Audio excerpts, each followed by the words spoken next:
Welcome to Fitness for the Rest of Us, the podcast that travels the back alleys and side roads of the fitness world and examines the way exercise intersects with mental health, personal development, culture, and more. I'm Jessica Callis. I'm a social worker, peer supporter, power lifter, and nap time advocate. I'm Peter McQueen. I'm a personal trainer, a writer, and a lifelong student of the obscure corners of life. If you've ever felt like an outsider in fitness culture, this is the place for you.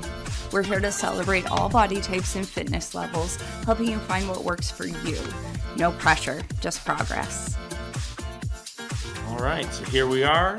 Here we are. Recording episode 5. It's been a couple weeks.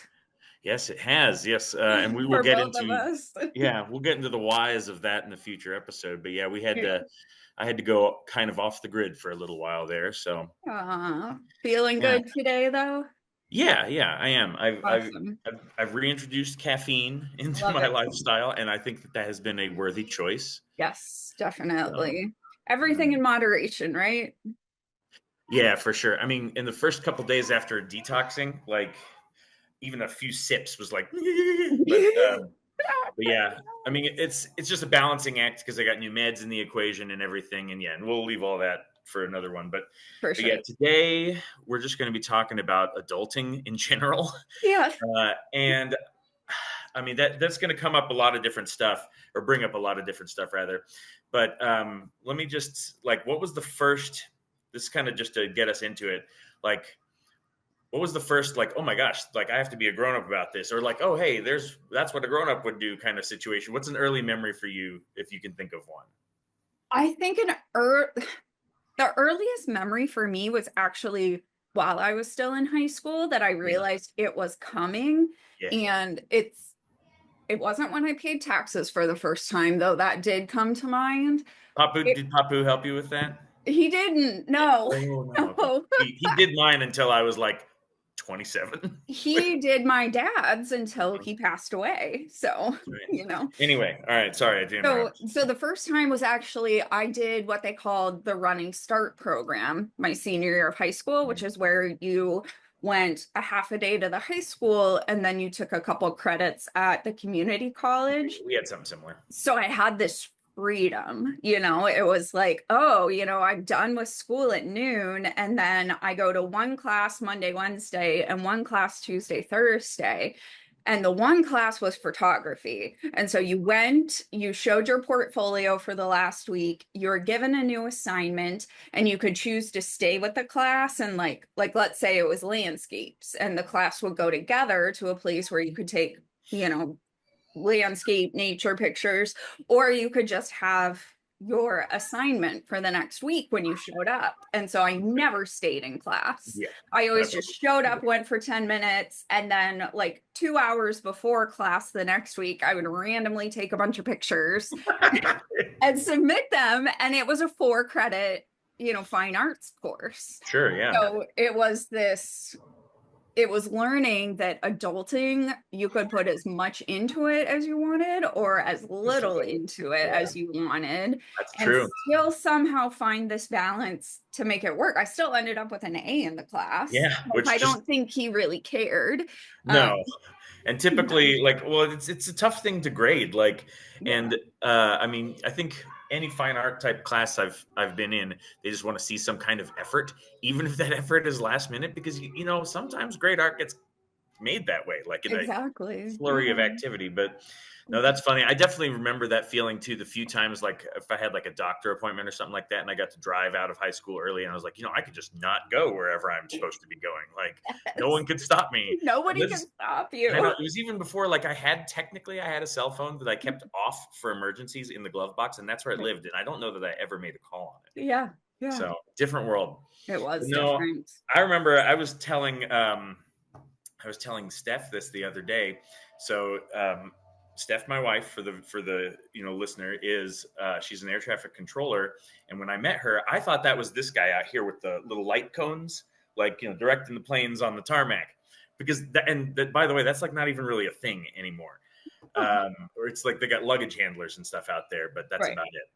And so yeah, she was like, no, we're in the tower, dummy. And I'm like, oh yeah, the tower, that's a thing. Uh-oh, did I freeze again? Okay. Yeah, that's all right though. Yeah. But no. And then she talked to me about like, yeah, they're controlling, the highways in the sky, and there's a whole lot of really complex rules the further up you go, and there's different zones and all this stuff. And she explained the whole job to me. And if anyone listening doesn't really know what air traffic controllers do, you should just go like look it up or watch Pushing Tin, because that's close enough for you to be impressed, and that's what you ought to be. And I remember that feeling. I was like, oh, like that's what a grown-up looks like. I've never seen one of those. Like, well, you have a real job that you have to be trained in, and it's high stakes. I know. And I was thinking like I was a bartender at the time. And I was probably would have stayed a bartender if I hadn't met Steph. But yeah, I mean, I hitched my wagon to her, and no regrets ever since. There you go. Yeah. Love it. Yeah, that's one way to learn about adulting real quick, is to see what one looks like. Yeah, exactly. To actually see one and try and model yourself after one. That's what I've done with my husband. He's 6 years younger than I am, and he is way more of a grown-up. So I'm always like, what would Josh do in this situation? Well, there's also another kind of like darker angle to that sometimes too, because some people are forced to grow up really quick. And I, we're not going to bring any of our spouse's issues like or anything onto this without their involvement or permission. But I mean, there's lots of people in this world. It's not like it's a big secret that there are some people who are forced to grow up sooner. And those who grow up without good examples, they end up in a lot of different pitfalls. There's a lot of really common pitfalls, most of them financial, of course, and people who don't have that example to shepherd them and kind of ease them into, I mean, we were both lucky enough to have parents who, I mean, I kind of look at it as an adulting apprenticeship almost. And, no parent does that job perfectly, of course, but, I stumbled, and stumbling is part of the process, I think. But overall, if you have even a halfway decent human being as a parent, you can usually land on your feet sometime in your mid-20s, and then get the mess of your 20s cleaned up. And by the time, your mid-30s, most people are starting to actually have their hands on the reins a little bit, despite what they've been through. And honestly, there's a reason that we tell a lot of coming of age stories, in movies and books and stuff, is because it's an ugly but also somehow beautiful process. And it is. And it really, speaking of books, it really fits kind of that hero's journey arc where you have to go through trials and tribulations, rags to riches. Exactly, before you come out on the other side with the person that you wanted to become. Absolutely. And and you and I have talked a lot on this show about like how we personally did that, and some more stories from that are going to keep coming up as we keep going through these different topics. But I think today, like, we're going to focus a little more on some of the lower stakes stuff, things like morning routines and getting your house clean and normal, just like adult existence. And so hopefully this should be kind of a lighter episode, and we'll deal with some of the heavier aspects of adulting. I mean, that's really what everything is about at this point, is how the heck do you live your life? Exactly. And, physical fitness is part of that, and mental health is part of that, and everything else we want to go into. So you're cool with it. Oh, sorry. Oh, I was going to say, and I think, especially for today's just general adulting topic, the big thing is this is stuff that, unless somebody specifically sits you down and is like, let me tell you how to run your household, a lot of us don't learn. Or we just copy, we don't learn it. We just emulate patterns. And a lot of times we don't even know that, you know what I mean? Like I'm sitting at my kitchen table right now, and there's always at least a little bit of chaos on my kitchen table. Right. And that was normal for me growing up. Right. It was not normal from my wife growing up. Yeah. And the kitchen table was kind of a holy space, and we didn't bring devices to it. And so there's some friction with that too, that we navigate. Definitely. Before we get started, if you enjoy the show, please remember to like, rate, subscribe, and leave a review on your podcast app of choice. It really does help us out. If you're watching this on YouTube, go ahead and drop a comment below. Also, remember to like, follow, and interact with us on social media. All of our links are in the show notes. If you want to support the show, please consider donating or becoming a member on our Ko-fi page. Members get special bonus episodes, video content, and whatever other goodies we can cook up. Today's episode is going to cover topics of being an adult. This may be triggering for some listeners. We apologize. This is life. It sucks. Triggering for me. Yeah. All right. So the first kind of thing we wanted to dive into, this is something that I have just recently had a kind of a crisis with, is work-life balance. But I want you Mhm. to kind of go ahead and you start us off if you Yeah. can. So work-life balance, I feel like this is something that is really hard to teach because every single person is different. Mm-hmm. Um, one topic I think of a lot is my sister who went, all her life, she was like, I'm going to be a lawyer, I'm going to be a high power attorney, I'm going to work at, a private law firm, I'm going to make a ton of money, I'm going to take care of my entire family this way. Mm-hmm.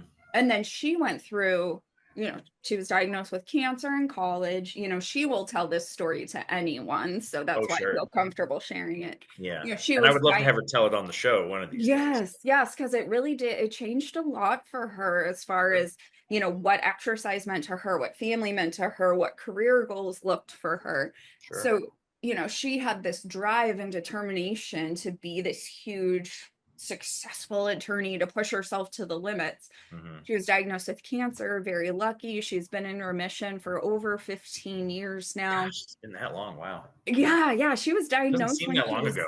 she was diagnosed when she was 20 or 21. Wow.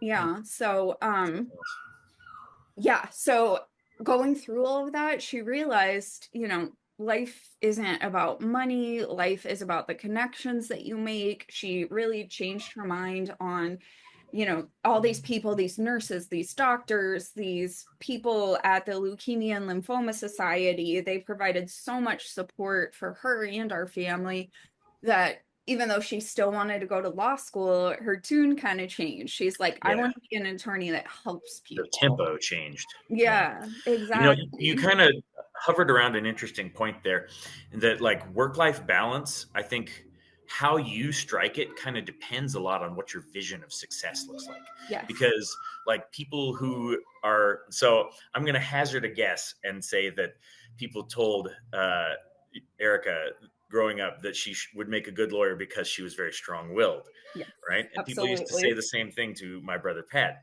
Yep. And so I mean, that kind of sets up that vision of like, okay, well, Mhm. if my parents are saying I'm good at this job, and I know that this is this big important job in society. And as a kid, those decisions are a little more easy to make because you don't have that nuance, Right. And so you Hmm. set up this idea of success, and I mean, if you are actually a driven person, I mean, you will just run towards that until something Yes. stops you. Yep. And I remember that when I was growing up, they always used to tell me, because I'm pretty empathetic usually, although it's funny, like not compared to a lot of people I know, not compared to you or my Oh. wife, but my dad told me this. So I guess I was empathetic for a little boy. Yeah. And, he said, oh, you'd make a good psychologist. So that was Hmm. just like what I got interested in. Yeah. And I was lucky enough to go to a high school that taught like a Psych 101 type like preview. It wasn't an AP class, but it was Yeah. kind of a preview of what Yeah. college classes would look like. And um, yeah, I mean, I got into it and I started that, but then the actual like blood and guts of being Mhm. a psychologist is what turned me in a different direction, because I learned that though I am empathetic, I'm also a little bit impatient with people.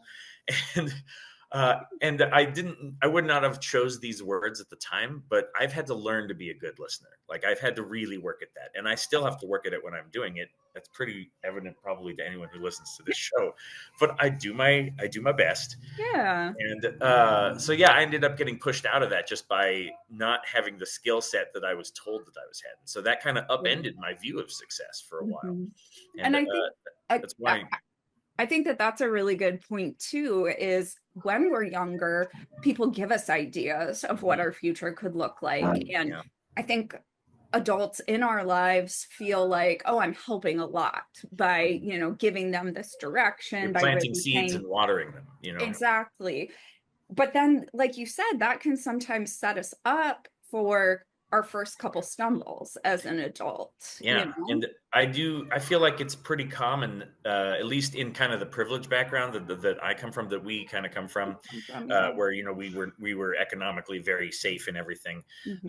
where parents do kind of pick careers almost for their Hmm. kids, and then when you either discover that that isn't really what you want, or that you just can't hack it at quite the level that you're expected to, like Hmm. that upends a lot of us. Like, I mean, I grew up around rich kids, so I'm just going to call it rich kids. Like, that upended a lot of people's sense of self, I think, around that age, when the sense of self is a little bit shaky anyway, towards, the mid to end of puberty, when you're starting to, rather than just receiving your sense of self from your family, whatever that looks like, you're starting to build your own pieces in it. And so we've drifted a little bit away, but because we're talking about, but all this is important because because you can't talk about work-life balance without talking about how you form your views of work and what, is it a job that you're looking for? Is it a career that you're looking for? Yeah, and that actually brings up, such an important thing. And you've seen that Venn diagram where it's like you can make money at it, and it's the world needs it, you're good at it, you enjoy doing it. You know what I mean? And in the center is like your purpose for being on Earth and everything. Right. And I think your parents do try to give that to you if they can, if they see something clear for that. But then, if it gets disrupted by anything, by life circumstances and stuff, that can send a lot of people astray. But then when you're in your 20s, you're trying to build your own version of that, whatever that looks like. And you do have to kind of codify, like, what is my work and what is my life, my home, my rest. And that's kind of where I got into trouble recently, where because my work is exercise and I have exercise equipment at home, and I believe in physical movement as a form of just self-expression and joy and everything, and I live an active lifestyle, that the border between those two started to become very blurry. And I essentially got to the point where I was working all the time, and work happens to me in my brain. Right. It's a metaphorical thing for me, but it weirdly lines up with like chakras and stuff like that. And I'm kind of a fanboy of that stuff, so I'm okay with that. But I wasn't using like my heart enough. I wasn't being intuitive. I wasn't listening to those kind of like snap decisions that, I know literally physically they happen in the brain, but we speak of them as if they're coming from the heart because they happen in that rapid, like emotional sort of sense. Right. And so that's kind of what I'm using to draw the boundary for me, is what feels like brain work, that's work. And what feels like heart work belongs at home. Right. And I was also bringing too much of my heart into my work, I think, because I am naturally more empathetic. And now that I've like accepted that it's okay for a manly man or whatever to be that kind of, we'll unpack my trauma. We've got all kinds of good topics that are coming up today for future exactly. episodes. No, but that's all right. Because hey, you know what? We touch on all this stuff, and y'all out there listening, you're going to need to just keep listening if you want to hear all these weird. If you want me to trauma dump on you, then tune in. Anyway, well, so tell me. So because I think there's so many people in our generation, Gen Z, who are becoming more entrepreneurs, where it's less likely that someone is getting a job working for the same company for 25 years, retiring from that company. So how do you said that you crossed the threshold of work taking up too much of your time. So how do you, when it's that intellectual property that you're working with, how do you balance that? So do you feel like there has been a time when you had that balanced? So honestly, I cannot look back to a time when I had that balance, because they were always separate. Like, I always had creative writing as kind of one thing, and then whatever I had to do for money. And I always hated the jobs I had to do for money, and they were never more than jobs to me, And then when me and Steph got together and we got kind of financially stable to the point where I could strike out as a freelance writer, there was much more of like my work was also a job. You know what I mean? Those started to intersect more. But there was stuff that I didn't want to do that I had to do in order to gain experience. And I looked at that a little bit like level grinding in an RPG, where you're going and you're fighting easy enemies just to like, put in your time. But there was still some friction between my creative writing and that kind of freelance writing. Eventually I didn't get as far creative writing as I wanted to. And then we had kids, which we'll talk about in a bit. But, the work-life balance was tenuous at best. And so now, since I'm in a completely different field, like I'm trying to build those boundaries in a somewhat different way. So like I have my employment, right? My job, my employment is related to my career, but is distinct, and it is when I go to work at my gym, even though our values are mostly aligned and I'm a good employee there, I still kind of think of it like I'm gathering intel from behind enemy lines. You know what I mean? Which someone from my work is going to hear this and think that I'm stealing intellectual property. That is not at all what I'm doing. I just mean I'm mining experience for myself. You know what I mean? I'm mining my own view of what commercial gyms are like, so that I can take what works for me and my values, and then maybe even occasionally define myself in opposition to some things that don't work for me. And kind of the way that Planet Fitness has done the whole, like, they invented a slur for meatheads, which honestly I'm not that cool with the way they've done it, but the motivation is something that I understand, because I've been someone who felt out of place in the gym, and I want to. Those are the people I want to service. So I've got my employment, and I've got my work, which again is up here, and it's the work and the employment are two different jobs in the same industry. One, I'm a personal trainer, and I'm, a good faith actor at my gym, and I try to be, a steady hand around there. My work is a little more chaotic, and it happens in my house, but I've started to draw boundaries there too. I have a little home gym set up, and so now it's a little messy in there. I'm allowed to be a little ADHD. I don't re-rack my weights all the time, because it's all mine. You know what I mean? Yeah. And I'm trying to use my intuition more in that space. And that's part of why I'm leaving the weights lying around the way that I am, because I walk in there, and rather than sticking to a formal program, I'm thinking, okay, what feels good today? What feels like it wants some work? And I know for me, I've done a lot of lower body work in powerlifting, because 2 out of the 3 are at least lower body forward. Right. And, so I'm pretty satisfied with both my strength and physique level in my lower body, but I've never been satisfied with these little slopey shoulders. I want to get some of those big cannonballs. I don't think I got the genes for it, but I'm going to try. Anyway, so I can, and that part of me recovers really quick. So if I have 95 pounds racked up on my squat rack out there, I can go out and do a couple of overhead presses anytime I feel like it. And it doesn't have to be like a workout that is blocked out. It is squeezed into little cracks. In fact, before we started recording this episode, I was goofing off with just a creative project on my phone where I had to wait for some parts of it to finish, right? When I was waiting, I would go out, do a set. Nice. I like that. Yeah. And so that's exercise snacks that you talk about. Exactly. Yes. I did exercise snacks, but with like full weight. I mean, still lightish for me. 95-pound overhead press is a easy set of 5 to a tough set of 8 for me, and depending on how well fed I am and all that junk. But I am drawing those distinctions between work-life balance, and it actually brings up that point of how to fit physical fitness into that. You know what I mean? So, I mean, I kind of already explained how I'm doing it while I'm at home. And then, of course, it's easy when I'm at work. I can grab anything I want, anytime I want, and work any muscle I feel like. Right. So you as someone who you're working from home now, right? And you've got a gym that you go to. Talk a little bit about how you are squeezing like exercise, and include the context of everything that you're going through recently, if you want. But let's hear it. So, one thing that I definitely wanted to say about work-life balance is the helping professions have really created this solid foundation for what they call compassion fatigue, because I can't continue to do work. I can't continue to I can't continue my session with someone when the session ends. So, by the time I'm done for the day, I am done for the day. I can't continue helping someone process a trauma because we're not together. The hour is over. However, like you said, you still think about it, you still process it. I could spend hours at my computer doing research, getting worksheets together, getting videos for people to watch. And so that's something where, in the terms of compassion fatigue, they talk about with nurses, with social workers, with therapists, that you have to have that work-life balance, because you can continue to think about somebody you're helping endlessly. Oh, I hope they're doing okay today. Oh, I hope they got a good night's sleep. Oh, I hope that they, focused on protein today, like we talked about. I hope they went out for a walk.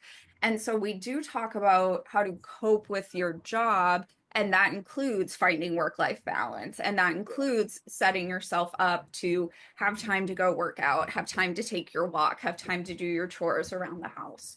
Yeah. For me, anytime I have worked a full-time, like 40-hour-a-week job, I have not been able to find work-life balance. I don't know if it has to do with my chronic pain, my chronic mental health issues, or what it is. But if I work 40 hours, I do not have the ability to balance my life. So this new part-time work from home job, I get to choose how many people I work with. Minimum of 10 patients on my caseload. Other than that, it's up to me. Do I want to work at 8 a.m.? Do I want to work at noon? Do I want to work on Saturday? Do I need to take a day off? Hmm. So this is the first time where like I haven't had a set schedule. I get to create my own where I feel like I am finding life balance. And Yeah. it's been interesting because I used to think, oh, I like going into work first thing in the morning and being done with work early. I actually really like starting at 11 or noon Yeah. because I'm finding because I enjoy morning workouts. Yeah. Yes. Not That's 7 big. a.m. though, like 9 a.m., Yeah. 9:30. So Honestly, and in most commercial gyms, boy, that is the sweet spot. I mean, it's like so sweet. 9 to 11-ish, and then like the post-lunch slump before Yep. the evening people are getting off. That you can get any piece of equipment, and that's when I like being in the gym and working with my clients. I Yeah, don't know. Some trainers do it the other way. and I think it's almost like trying to find your like circadian rhythm, like where you try and find that sweet spot of when you fall asleep, when you wake up. It's almost the same for your work-life balance. Like when is the ideal time to wake up? When do I want to eat food? And so I found that, gym 9:30, start work at noon, have a break in the afternoon to take a walk. And end up working maybe like 5 or 6 hours a day because I am fortunate enough to be able to do that. Oh, and that really is nice. And I think that it's a good thing that we are moving more towards remote. There are people fighting back against that, of course, Yep. but Yep. remote and gig based kind of jobs, because I think that that will provide a better work life balance for most people. Because I mean, Yeah, how many people just walk into an office and just sit there and like disassociate for like the first couple hours of the day? exactly. Yeah. And like, I get why some industries require physical presence. So communication can be a little more immediate and a little Mhm. more rich, Mhm. because there's so much you can say with your body that even on video formats, like, you can't see me shaking my legs or something like that. Whereas Right. if you were in the same room, you'd know that I'm nervous or whatever. But working from home, so I mean, I did that a lot as a freelance writer. I was working from home. Even then, I still had to have some kind of at least physical or like mental barrier between my workspace and my Yep. relaxing space. And Hmm. sometimes I didn't have it very clearly. And when I didn't, those are usually the times when I was the least productive and the least well rested. Yeah. Both of them were interfering with each other. And so, like when I first started freelance writing, I had just like this one corner. We had this tiny, tiny 1 bedroom apartment in LA, Yeah. and I just had this one little corner. But there was like the couch and the easy chair kind of came together, so that you had to like Hmm. flip through there, and that was enough of Um, a barrier for me to be like, okay, I'm only going to squeeze into that corner when I'm hmm. working.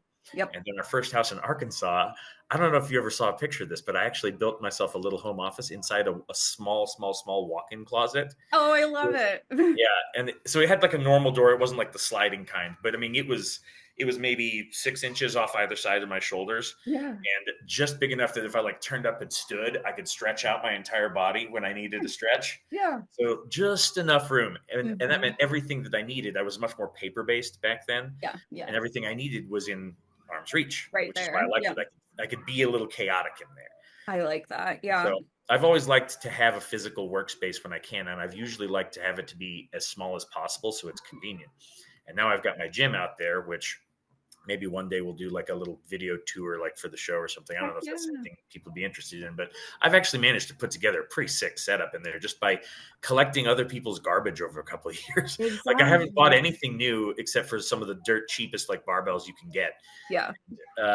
So anyway, do you have like now? Do you have a physical space? I mean, are you in it right now? That this I is your am. So I am in it. So this is what my patients see when we're working together. So we have a 3-bedroom condo um, in Reston, Virginia, which is, yeah, very expensive to live here. So we're very fortunate to have found a 3-bedroom that we could that's afford. nice. This is our guest bedroom Mm, and my office. okay. So I have a little corner desk, and this is where I sit when I do work. I have my work email and the ability to write my clinical notes on my Mhm. phone, but I Awesome. don't do it as much as I possibly can. I make sure I come into my office, I look at my email, I leave. So it's You like know you what? said, it's creating that physical Yeah. barrier.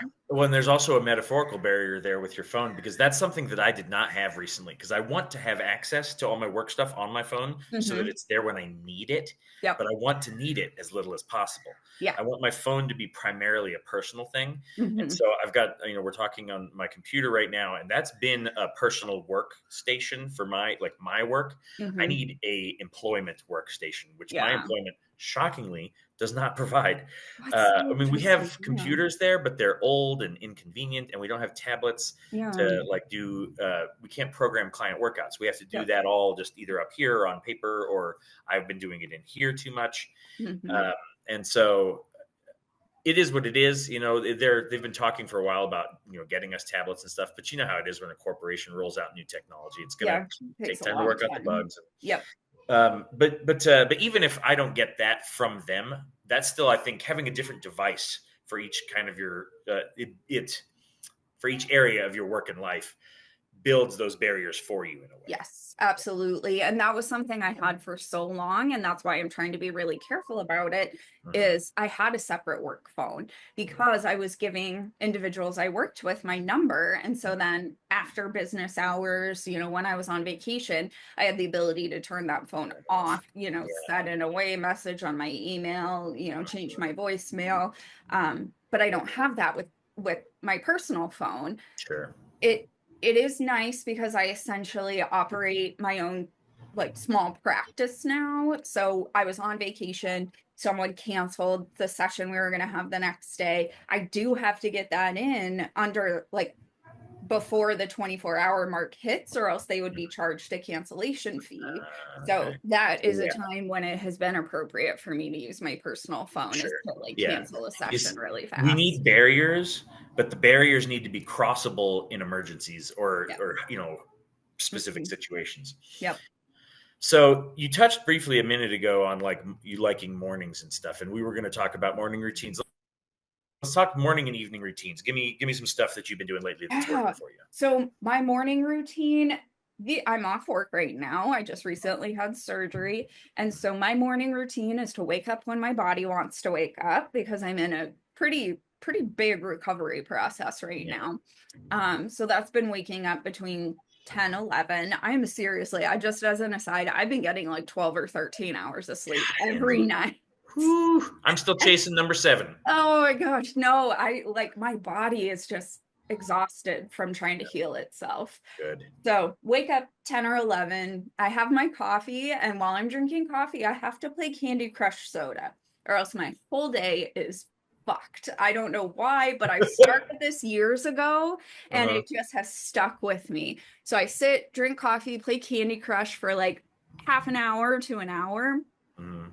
We make sure, and then having to get a family walk in, which is minimum 3/4 of a mile all the way up to 2 miles. That's Nice. my husband and my dog and I walking. I have lunch after that, and that's kind of my morning routine though, is taking that time to set myself up for the day. Like not trying to put too much into those first couple hours, but Yeah. just doing something that I know is going to set the stage to either have a productive day, have a relaxing day. Like it Mhm. just gives my mind time to slowly wake up, to slowly engage with what I want it to do for the day. So that's what That my is morning routine is like. It's very calm, which, that is super healthy, and boy, howdy do I envy you. yeah, I know, So, right? Tell me because about I've your got 2 mornings. girls who are 6 and 8, and this is our morning routine. And so in the past, I've been able to sleep till about 6 o'clock, right? Yeah. And that is you in the past. That's been about 4 hours less than my body wants. Um, but lately I have not, like I said, I'm still chasing 7 hours, although I'm getting a solid 6 and 45 right Right. now. So I'm doing a lot better than I was. But Mhm. anyway, so right now my morning routine is about sometime between about 4:45 and 5:30. I'll just go all the way up, like out of nowhere. And so, if I've got nowhere to go, I'll sit there and try and kind of at least relax. Mhm. There was one thing someone said to me, I forget. It's like, even if you can't sleep, just make bed a relaxing place and do relaxing things there, even if Yeah. you can't sleep. And I thought that was good advice. Yeah. So sometimes I still will, but sometimes I'll get up and I'll got a bug in my ear about something, and I'll just want to go do whatever it is. Mhm. And so I try to wake the girls up around somewhere between 6:15 and 6:30 or so. Okay. And boy, howdy, I'm probably going to catch some shit for this, but the way that I do it, the way that I get our mornings to be not argumentative is they get tablet time first thing. And I give them about 10 minutes of tablet time while they're kind of waking up, which is not really that different than an adult checking, your notifications Yeah, first. exactly. Looking at your phone, looking at the news. Yeah, exactly. I don't think there's a huge problem with it. They're going to be doing it by the time they're teenagers, no matter what I do anyway. I'd rather them not be pissed off at me and doing it as much as possible because screw you, Dad. Like, yeah. So I'm pretty chill about that kind of stuff. Not all parents agree, but hey, it's better. Our morning routine, like when I was in elementary school, middle school, teenager, my stepdad would wake us up by walking into our room and flipping on the light and walking out. That was it. I've seen that. Like, okay, your light is on. And then he would give us 10 minutes and come back in and be like, why are you still asleep? Time to get up. Yeah, well, I'm pretty gentle on my girls just because I've tried it the opposite way. I've tried it. My dad got us up like we were soldiers in the barracks. Yeah. And that was fine. I mean, we played along. I don't have any like bad feelings about that, but my girls do not work that way. Yeah. So I'll give them 10 to 15 minutes of tablet time, and then I'll in that time I'll usually come out and make my coffee and have a small breakfast to myself. I usually just want like a little breakfast bar or something like that, and then I'll bring them out to the table, and then we have breakfast. And they both eat pretty much the same thing every day, but it's always just like this huge surprise every morning. Oh, it's a school day. What? Thursday's a school day? How dare you, Dad? And so we have to always do this to me. I know, right? It's always the vibe every single morning. And so we go and we get them dressed. And thankfully, Merida is now old enough. She's 8 years old that she's getting better at getting herself dressed. And the deal we made, again, she gets to bring her tablet in there and watch YouTube while she does it. And like, she's doing it. And when she didn't have the tablet, she would go in there and immediately do the ADHD thing and be like, what's this? Shiny things. Yeah. So I do the same kind of thing. I listen to podcasts when I am folding laundry and stuff like that. It's a multitasking thing. Yep. And if she's my kid, I mean, like I said, she's going to wind up there eventually. I know that there's some thoughts about kids and the brain and tablet and blue light and all that stuff. And we got other stuff working on that too. But anyway, so we usually get, out of there, we get their teeth brushed and everything, and I can drop them off as early as 7:15 or as late as 7:45. Okay. And usually I'm screaming in there at like 7:42. Yeah. So, and then after I drop them off, lately my first client hasn't been until 9. And so I get like a whole hour to like, yeah. And that is huge. Yeah. And the little breaks that you get as a parent is actually one of the most amazing things. It makes you value incredibly tiny amounts of time. And there was a comedian that I think it might have been Louis C.K., who I know, is not as fondly remembered as he once was these days. But he said something about yeah, man, you live for those little breaks when you're a parent, like that little walk around the car after you've buckled them in. Yeah. It's like Carnival Cruise, man. Yeah. Take your time getting back to that driver's seat. Well, and that was one thing I was going to say. You mentioned having breakfast just by yourself, like being able to carve out that little time where they're on their tablet and you're eating by yourself because you don't have to manage, let me get food on your plate. Are you going to eat that? No, you don't actually want that today. Let me get you something else. Yes, exactly. It does. And it's worked out. So like it's not a perfect system by some people's standards, but it really works. We need harmony more than we need somebody's approval of how we do it here in this house. Exactly. And so, we find that and we're a bunch of weird folks anyway, so we're not going to do it the usual way.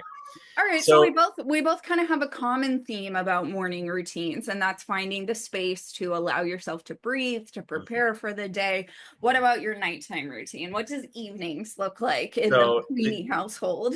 Yeah, I call it the bedtime Olympics. That's not my term. I know 99% of parents have landed there on their own. Yeah. And so again, it used to be, my gosh, when they're little, when your kids are like 6 and under, like you have to bathe them really. And like, if you try to get them to do the soap themselves, I mean, they're going to just empty the entire bottle of soap into the, thing. And like, so you have to monitor them, which means you have to be in like the warm, like sweaty feeling bathroom. And I always used to just, and sitting on an uncomfortable toilet because there's nowhere else to sit. And, But when they're really little, that's fun every now and then. It's fun, Yeah. like once a week. It's like, oh, we're making memories. But most of the time, it's like, just hose you off and like get you out of there. Like, uh, How are you still sticky after this? right? But luckily now they're taking showers and they are hip to the idea that you can't just sit in the shower for an hour wasting water. Like so they're Nice. moving at a normal pace, taking 10 to Mhm. 15 minutes, which is about what a grown up takes. Oh, And I'm being able to handle bath time mostly by hollering from the couch. nice. Sometimes Pepper needs help, like getting conditioner in her hair because they Oh, both yeah. have their hair and skin makes it really obvious that they're being raised by a boy. Because I do not remember. I mean, hair is not one of my strong suits, Yeah, as yeah, that is yeah. readily apparent. And yeah, like lotion and stuff. I don't know, man. Like I was covered in pine sap for the first 12 years of my life. Oh Like I my don't know. God, I know those pine trees at your You remember house. those pine trees? Oh Yeah, my God, they were huge. yeah. They were great for climbing, man. If you don't mind being sticky all day, every All the day. time. Yeah. So yeah, anyway, like I do my best with them and I just keep telling like every woman in my life, look, I can do all the mom work and Yeah. everything. And I love that. I love being Yeah. that part of my daughter's life, but I'm still a boy and none Yeah. of this comes naturally to me. You can teach me all you Exactly. want and I'll try my best, but it's never going to be as good as if you would just do it. Exactly. Yeah. Yeah. So I'm always calling on Steph to be like, okay, it's time for the girl magic. They've got tangles in their hair. You go You do all it. work that out. Yep. And like, so there's some fun to it in that aspect. And then we read books. They for a while there were demanding midnight snacks. Which of course are happening at 8:30, not midnight. Yeah.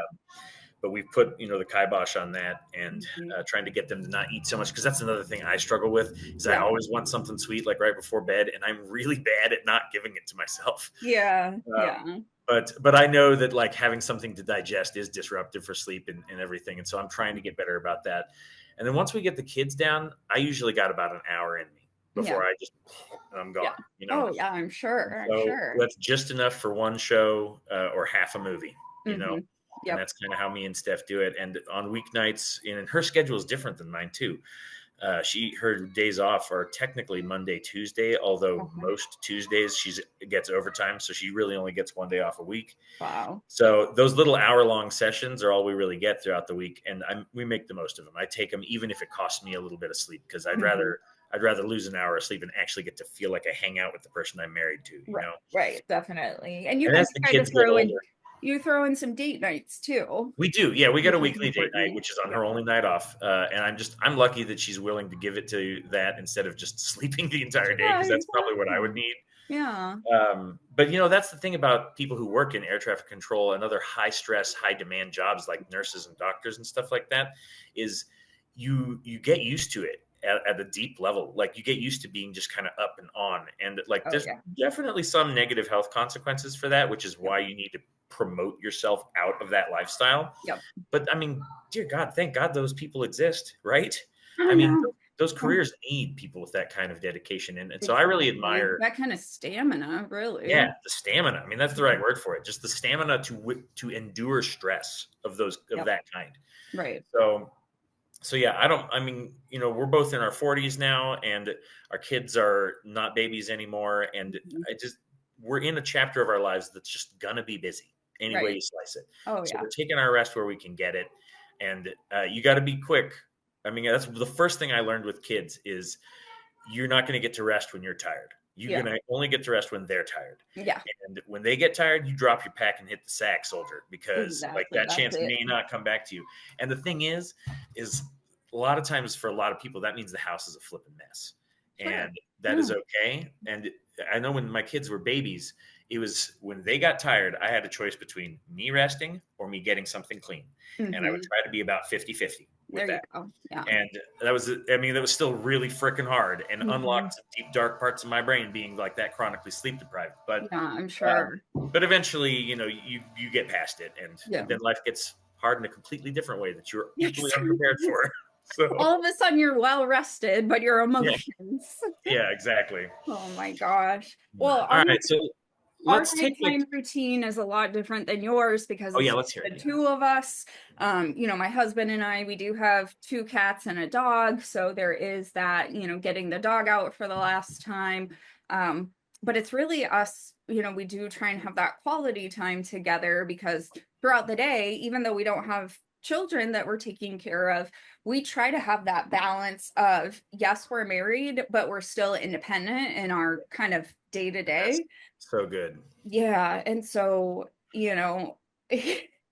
so at night we take the time to watch a show together. We sit and show each other memes on our phone, That's what you got to talk do. about any plans that we have.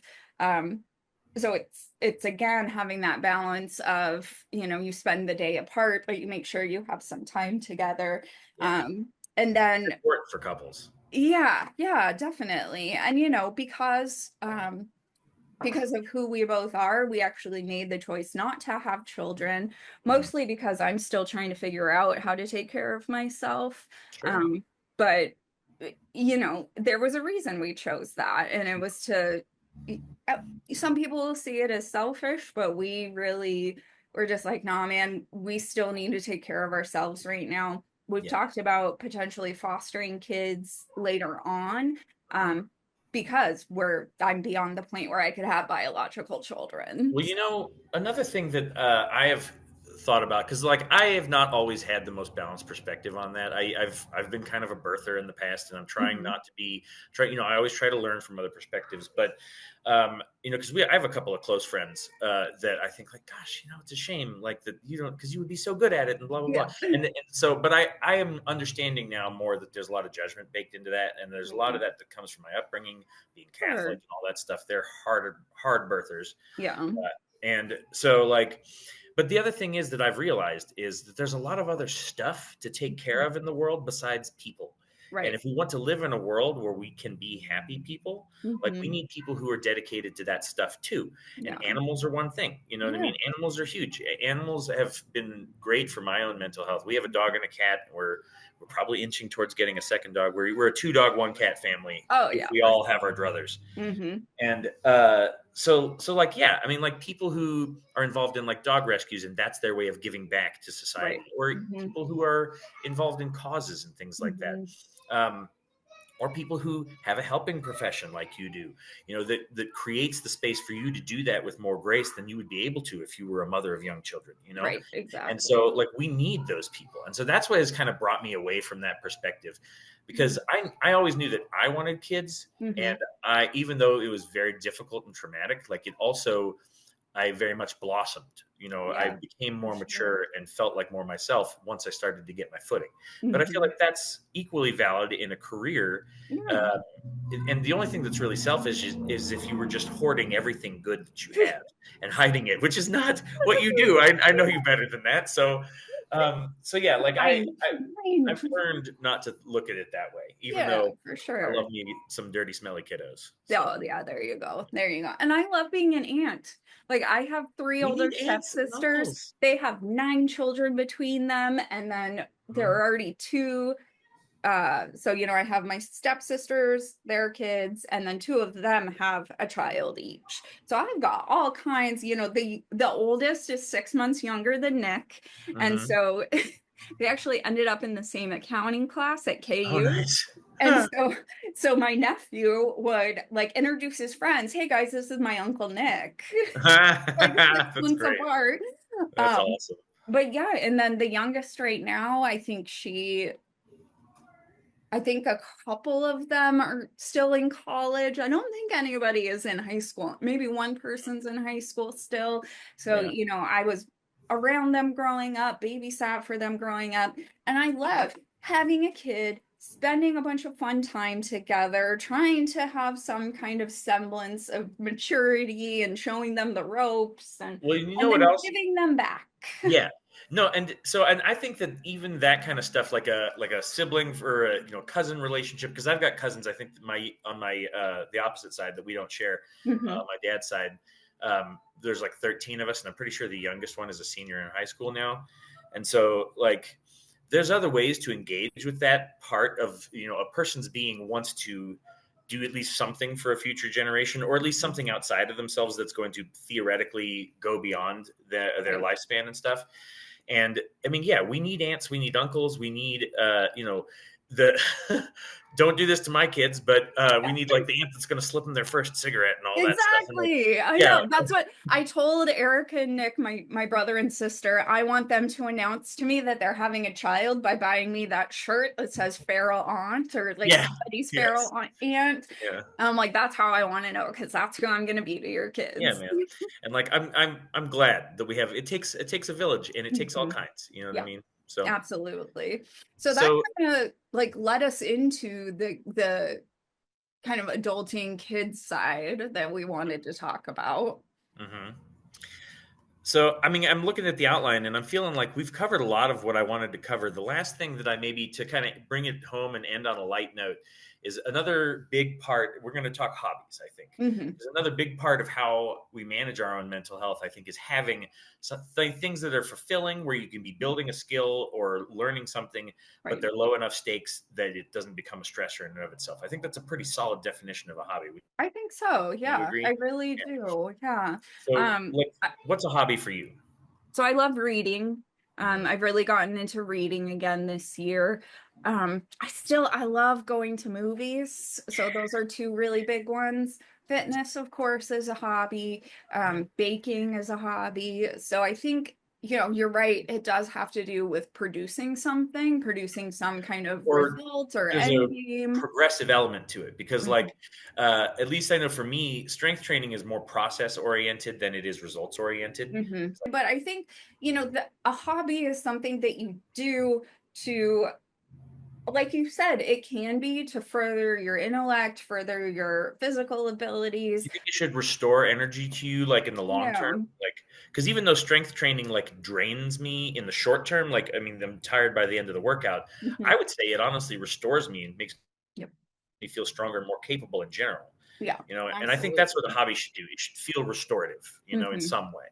So Absolutely. one of my big hobbies, like you said, baking's a hobby. We both make that, we make our yaya bread. I've got the, thing tattooed on me.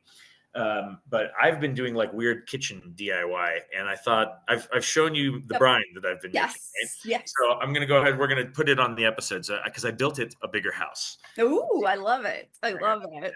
So I'm gonna take you out to my garage. So back in the day, like I wanted to make my own sugar-free Gatorade because we were low carb at the time. Hang on, I'm gonna check in with you guys. Good. All right, I'm almost done. I think. Thank you for being good, and then we'll get lunch when we're done.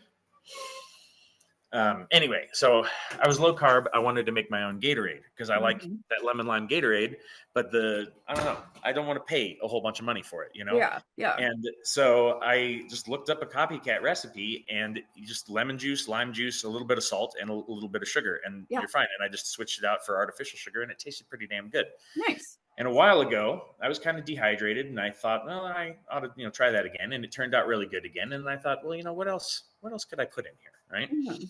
So I started experimenting, and let's see. There we go. So now I've got it in this big jug. It Here. is up. It's upgraded into a Yes, it is nice. significantly Yeah. upgraded. And rather than being scribbled in, so I've used my little label maker. So it's a little more Nice. dad magic than like crazy hyperactive dude. Although I will fully admit that this is a little crazy.